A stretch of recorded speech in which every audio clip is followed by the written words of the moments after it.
Shalom saudara-saudari yang terkasih di dalam Tuhan kita Yesus Kristus. Semoga kita semua dalam keadaan sehat dan senantiasa dalam perlindungan Tuhan. Sahabat-sahabatku yang terkasih, kita jumpa lagi dengan permenungan dari saya yang bertema tidak berharga di mata dunia, namun berharga di mata Tuhan. Sahabat-sahabat yang terkasih, ada sebuah kisah tentang seorang ayah berkata kepada putrinya, "Kamu baru saja lulus. Ini adalah mobil Ferrari yang saya beli beberapa waktu yang lalu dan masih tersimpan di garasi sekarang, umurnya sudah beberapa tahun. Tetapi sebelum saya berikan, bawalah ke dealer mobil di kota dan jual. Lihat berapa banyak yang mereka tawarkan."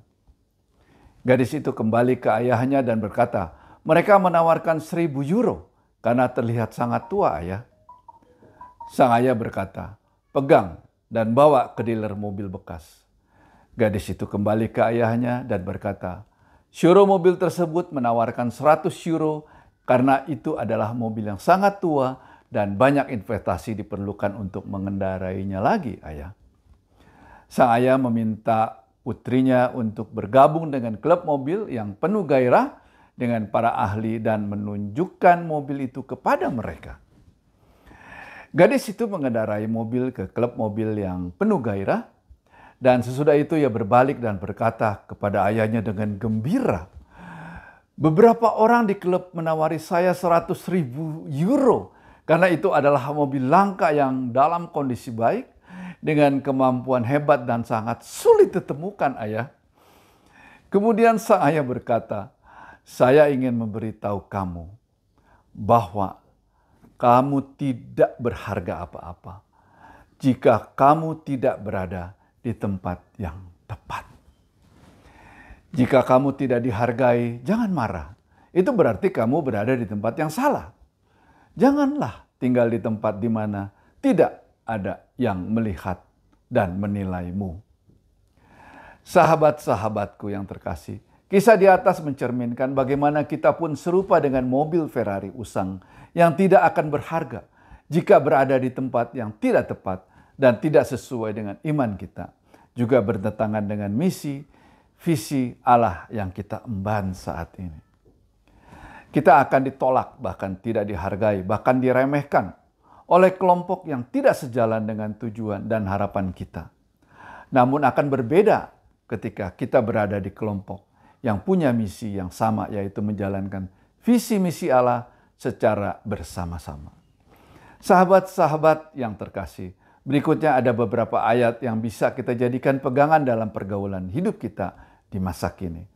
Dalam Mazmur bab 1 ayat 1 tertulis, "Berbahagialah orang yang tidak berjalan menurut nasihat orang fasik, yang tidak berdiri di jalan orang berdosa, dan yang tidak duduk dalam kumpulan pencemooh."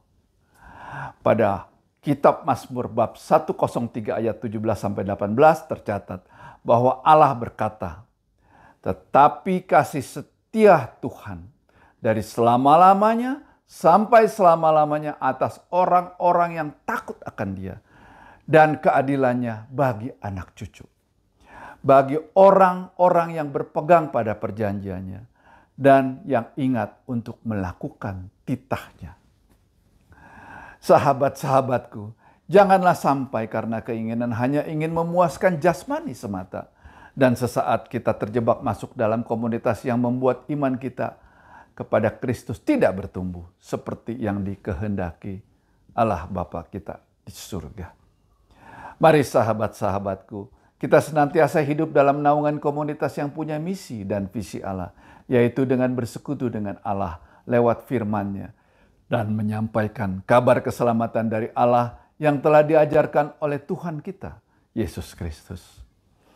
Demikianlah sahabat-sahabatku yang terkasih, renungan dari saya. Semoga bisa saling menguatkan di antara kita dan menjadi berkat untuk kita semua. Sampai jumpa pada renungan yang akan datang.